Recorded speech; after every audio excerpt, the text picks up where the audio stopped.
Le Seigneur des Marais, tel est le titre et l'enjeu qui nous est initialement présenté pour cet épisode 8 de House of the Dragon, et d'un véritable enjeu il s'agit bel et bien car la puissance de la flotte et des dragons des Vélarions est un atout immense. Toutefois, bien davantage encore vient se jouer dans cet épisode qui s'amuse avec nos petits cœurs fragiles.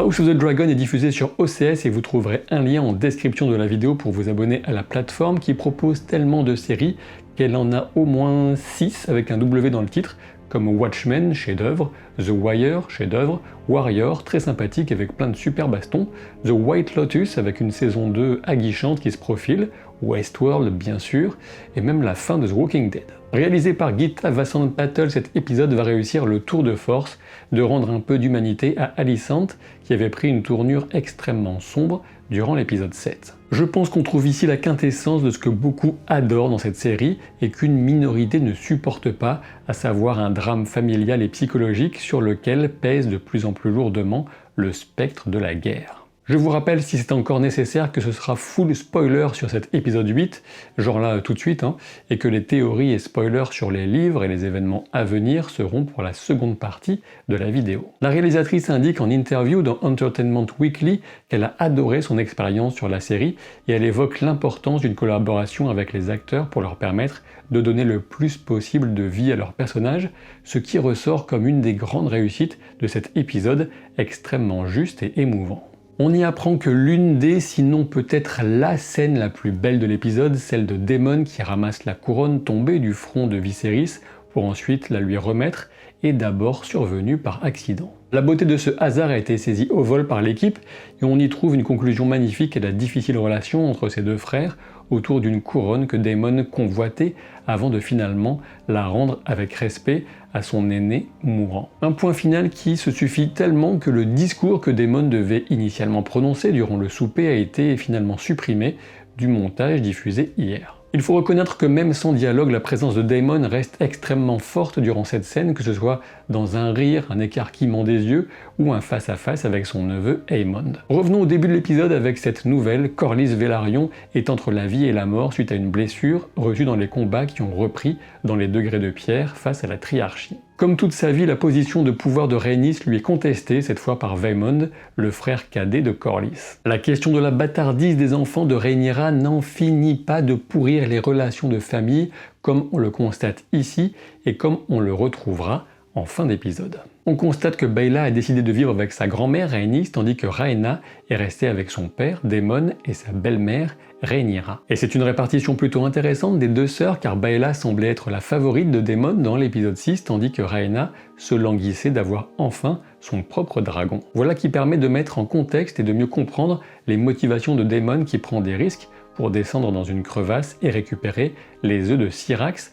Alors bien évidemment il est fasciné par les dragons, il a conscience de leur importance stratégique, mais je crois qu'il cherche aussi à en obtenir une éclosion pour sa fille. Le lien avec Baela reste fort néanmoins et c'est à son père qu'elle adresse un message au sujet de la situation délicate pour le trône de bois flotté. À Père Dragon, on comprend que Rhaenyra est à nouveau enceinte, cette fois de Daemon, tandis que Jacaerys semble présenter un visage diamétralement opposé à celui d'Aegon, l'aîné de Alicent et Viserys. Sérieux, studieux, plutôt bienveillant, quand l'autre est paresseux, débauché, pathétique. De l'extérieur, le donjon rouge reste inchangé dans sa puissante majesté, mais une fois arrivé dans la cour, Rhaenyra est parcourue d'une étrange sensation, alors même qu'elle est encore dans le carrosse. L'accueil est assuré par le seigneur Caswell, et voilà qui souligne évidemment l'absence de la reine ou de la main du roi, de même que la loyauté de ce seigneur qui avait déjà été le premier à saluer Rhaenyra à la naissance de Joffrey. Depuis l'incident de la dague qui avait marqué la fin de l'épisode précédent, 6 années se sont écoulées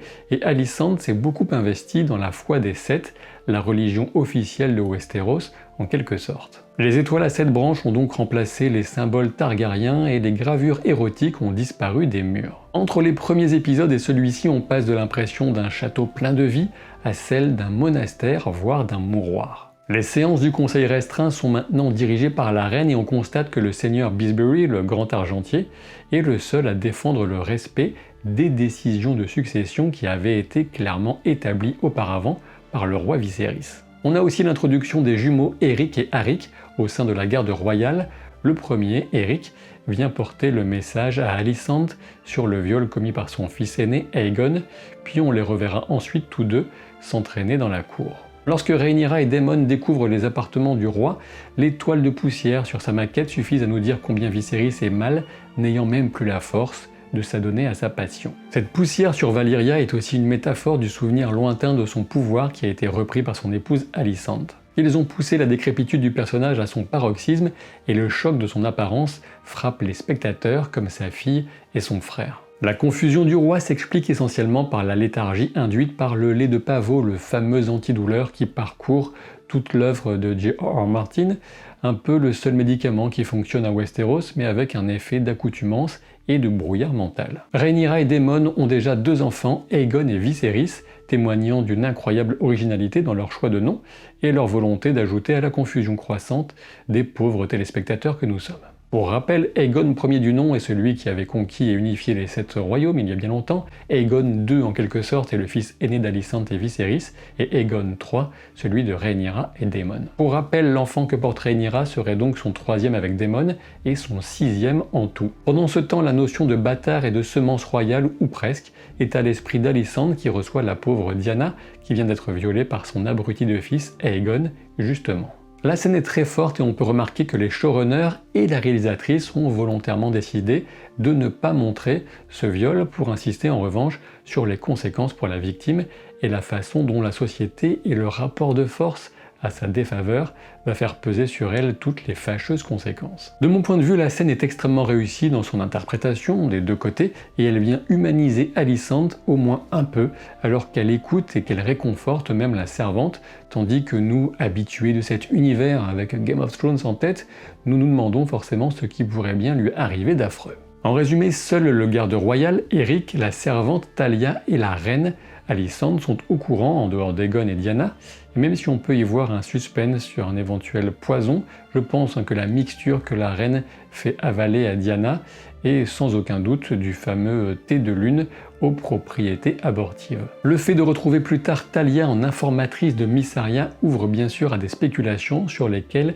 je reviendrai dans la partie théorie en fin de vidéo. La scène d'Aegon sortie du lit nous renvoie à la précédente, mais son onanisme de fenêtre s'est maintenant transformé en comportement de prédateur sexuel totalement dénué du moindre scrupule. Voilà bien sûr qui ne permet pas de générer la moindre compassion à son égard quand Alicent le répudie au moins symboliquement. Aegon est bel et bien marié avec sa sœur Helaena, comme prévu dans l'épisode précédent, fille qui semble recevoir le plus d'affection de la part d'Alicent. Et bon, c'est un petit peu le minimum étant donné que la reine devait se douter de ce à quoi elle condamnait sa fille en la mariant avec son abruti de fils. Comme à son habitude, Daemon ne se lève pas quand la reine entre dans une pièce, tandis que Rhaenyra fait face debout, comme pour une bataille qui s'annonce. La question de l'exercice de l'autorité royale est bien sûr au centre de leur attention, comme de la nôtre. Dans la cour, Jaehaerys et Lucerys sont observés comme des intrus, à n'en pas douter pour la question jamais résolue de leur paternité véritable, même si l'idée consiste surtout ici à nous introduire Aemond adulte dans une version qui ne laisse aucun doute quant à la dangerosité de celui qui parvient à prendre le dessus sur Criston Cole en un clin d'œil, enfin presque, vous voyez ce que je veux dire. On peut le dire, Aemon vend déjà du rêve, même si on peut estimer qu'il verse dans la caricature du méchant. De mon côté, j'ai vraiment hâte de le revoir à l'œuvre, sachant qu'on sent en lui une énergie qui n'est pas sans rappeler celle de Daemon. Ce qui vend aussi du rêve, c'est évidemment ce t-shirt, et s'il vous plaît, eh bien vous le retrouverez en description de la vidéo avec un code de réduction qui fonctionne à partir de 2 articles. Pendant ce temps, Vaemon place ses pions en assurant les vers du soutien de la maison Velaryon si le titre de Sire des Marais lui revient, tandis que dans le bois sacré, Rhaenyra tente sa chance avec Rhaenys. On a la confirmation que 6 ans après, Rhaenys n'a toujours pas appris la vérité au sujet de son fils, Laenor, qui est quand même un sacré salopard de laisser sa mère dans une peine pareille. Rhaenyra propose ce mariage stratégiquement parfait entre les filles de Daemon et ses fils, ce que Rhaenys reconnaît comme une belle opportunité avec un réalisme politique qui s'impose malgré ses soupçons qui demeurent. On peut surtout souligner ici que Rhaenyra reste fidèle à la parole qu'elle a donnée à Laenor, alors même qu'avouer la vérité aurait pu lui conférer un avantage certain dans un moment de négociation crucial. Dans la nuit, Rhaenyra va tenter d'obtenir le soutien de son père dans sa chambre. La prophétie de la chanson de glace et de feu l'obsède, on peut la comprendre, et elle se sent contrainte en quelque sorte à obtenir le trône malgré le poids croissant que cela fait peser sur ses épaules. Et Viserys aura bel et bien entendu cet appel à l'aide. Malheureusement, la conversation commencée cette nuit-là sera celle qu'il terminera avec Alicent sur son lit de mort. Voilà une triste ironie. L'état de santé terrible du roi est extrêmement bien rendu, aussi bien par le travail des maquilleurs et autres effets que dans l'interprétation de Paddy Considine, qui vient cimenter avec cet épisode une performance que je qualifierais de tout simplement spectaculaire, puisqu'il est capable de venir insuffler une humanité absolue à un personnage bien moins mémorable dans les livres. Lors de l'audience, la partie semble jouer d'avance pour Vaemon, et l'arrivée du roi n'en est que plus marquante. Sa lente marche vers le trône est une séquence dont l'apparente simplicité n'a d'égal que l'incroyable puissance dramatique. Plus qu'une marche vers le trône, c'est une marche vers sa fille pour laquelle se bat le roi, accomplissant pour lui un véritable exploit de détermination. Pour couronner le tout, si j'ose dire, l'aide de Daemon qui arrive après celle du garde que le roi a rejetée apporte une émotion toute particulière qui fonctionne parfaitement, le tout sublimé encore et toujours par les compositions presque parfaites de Ramin Djawadi. J'ai déjà évoqué tout le symbolisme de la couronne déposée sur le front du roi par son frère, qui reconnaît ici la volonté de son aîné et la grandeur de son geste, au mépris des terribles douleurs qui le clouaient au lit. Alors oui, c'est vrai, Vaemon n'est sans doute pas un personnage très aimable dans la série, mais au moins il est franc, et il tient à ce que toute la salle considère directement la vérité sur la paternité des enfants de Rhaenyra. Quant à traiter cette dernière de putain, je pense que c'est justement ce qui lui a valu de garder sa langue, mais de perdre sa tête, Daemon style. Et le petit regard d'approbation que donne alors Aemond à son oncle Daemon, il vaut à lui seul son pesant de cacahuètes, puis là je réhabilite une expression, ma foi fort savoureuse, notamment si on aime les cacahuètes. Rhaenys face à l'embaumement de Vaemon est une scène qui vient encore illustrer la beauté du travail de lumière de la série, mais aussi nous rappeler que la vie de cette femme, Rhaenys, n'est qu'une succession de drames. La scène du dîner est exquise dans ce qu'elle apporte à ses personnages et à nous, spectateurs, l'idée flottant un bref instant d'une paix possible. Au passage, le masque que porte le roi Viserys et qu'il va justement enlever pour être vu tel qu'il est, pourrait sans doute être une référence à un choix visuel, celui qu'avait fait le film Kingdom of Heaven, avec Ridley Scott comme réalisateur, et pour son personnage de Baudouin IV de Jérusalem, le roi lépreux. On peut aussi ajouter que historiquement, on ne sait pas du tout si Baudouin IV portait un tel accessoire. Viserys va littéralement consacrer ses toutes dernières forces à tenter d'obtenir un avenir paisible au royaume et, avant tout, à sa famille. Il en appelle à leur bon sens, à leur amour, au respect pour son titre et sa personne, et l'appel semble être entendu d'abord par Rhaenyra qui va se lever et porter un toast en l'honneur d'Alicent, et ensuite par Alicent elle-même. Et on peut éventuellement supposer que la religion, cette fameuse religion des sept, avec cette prière que Alicent tient à faire avant de manger, a pu pousser la reine vers plus de tempérance et de clémence, quitte même à envisager un pardon. Retrouver cette précieuse amitié qu'il a liée à Rhaenyra et que la série a si bien retranscrite, voilà quelque chose qui pourrait nous faire plaisir. Autour de l'annonce précédente du mariage entre les fils de Rhaenyra et les filles de Daemon, on a surtout la lourdeur personnifiée d'Aegon qui incarne à la perfection tous les pires lourdeaux qu'on a chacun pu croiser ou voir s'exprimer au cours de notre vie. J.K. Harris fait preuve de plus de sagesse en prolongeant l'effort d'apaisement. Elena dit alors en VF « Gare à la bête tapie dans l'ombre », tandis que la VO nous dit « Beware the beast beneath the boards », que je traduirais plutôt par « Gare à la bête sous les planches ». Les pouvoirs prophétiques de la jeune femme sont encore à l'œuvre ici, et j'y reviendrai dans la partie théorie. Le toast que va ensuite porter Elena exprime toute l'immense réussite qu'est son mariage, et en repassant la scène, vous entendrez le rire caractéristique de Daemon qui résonne à cette occasion. Tandis que J.K. Harris invite Elena à danser, il va d'une part trouver un joli moyen de faire un pied de nez à Aegon tout en offrant à son épouse un moyen de se changer un peu les idées, et surtout on a ici une image très forte. Et oui, cette image c'est celle que Viserys gardera de ce souper avant de devoir le quitter, une danse joyeuse et amicale entre sa fille et son petit-fils, plutôt que la danse des dragons qui s'annonce implacable. Avec la marche de Viserys et la couronne, c'est sans doute le second moment le plus fort de cet épisode pour moi. On a cette bienveillance qui monte, la tension qui retombe, les rires qui retentissent, comme au repas d'une famille véritablement unie. Viserys va sourire brièvement puis toucher le manche de la dague qui représente l'impérieuse nécessité de la prophétie, et le devoir accompli, le roi n'est plus porté par aucune force et s'effondre sur une belle image. Une fois le roi parti, malheureusement, un simple rire de plus va transformer la suite en tragédie. Avec le cochon de lait servi à côté d'Aemond, Lucerys se souvient de la farce du cochon ailé comme dragon pour Aemond, et ce dernier n'a manifestement pas autant amélioré son sens de l'humour que son revers de lame. Le toast va grossièrement relancer l'accusation de bâtardise, Aemond va repousser Jacaerys au sol, exactement comme il le faisait durant la baston des enfants de l'épisode 7. Le face-à-face de Daemon et Aemond apparaît très prometteur, et pas un mot n'est nécessaire car je pense que les deux savent sans doute qu'aller plus loin équivaudrait à un combat à mort. Tandis qu'Alicente et Rhaenyra tentent de faire perdurer la réconciliation, il faut remarquer le double sens involontaire de Rhaenyra qui annonce à Alicente qu'elle reviendra à Port-Réal à dos de dragon.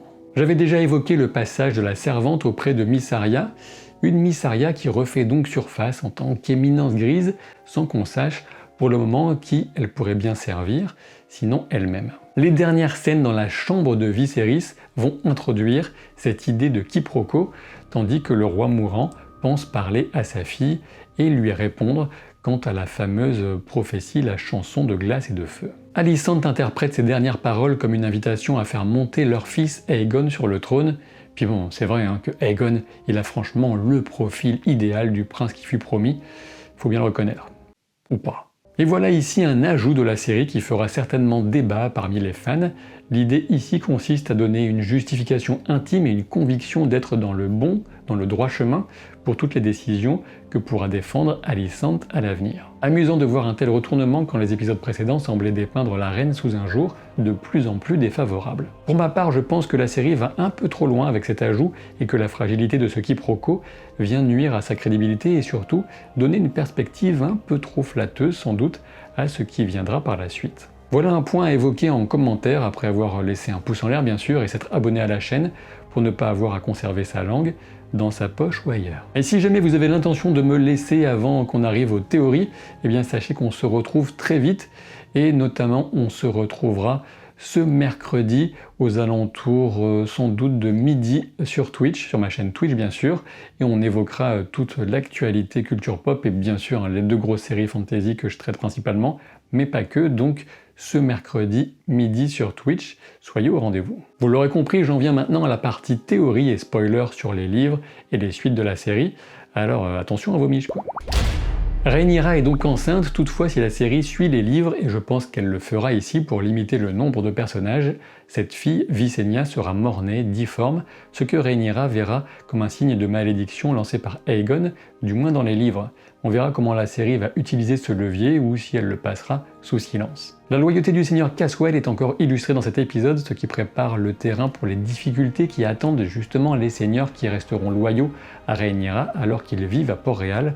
On pense notamment au seigneur Bisbury qui a clairement exprimé son avis au conseil restreint et ne devrait jamais s'en dédire envers et contre tout. La foi affichée d'Alicente ne sera sans doute pas étrangère à l'une des oppositions fortes que rencontrera plus tard Rhaenyra au sein même de la capitale et qui proviendra d'un prêcheur illuminé fustigeant les traditions valyriennes et donc targaryennes. On avait déjà un petit indice de cette opposition dans le choix du mariage valyrien entre Daemon et sa nièce, et donc un mariage qui n'est pas dans la foi des Sept. L'introduction des jumeaux Eric et Arik nous promet que nous aurons une version dans la série de leur fameux duel fratricide qui résume très bien la stupidité et l'horreur d'une guerre civile. J'en reviens maintenant à Diana et au fait que Mysaria soit mise au courant de l'incident.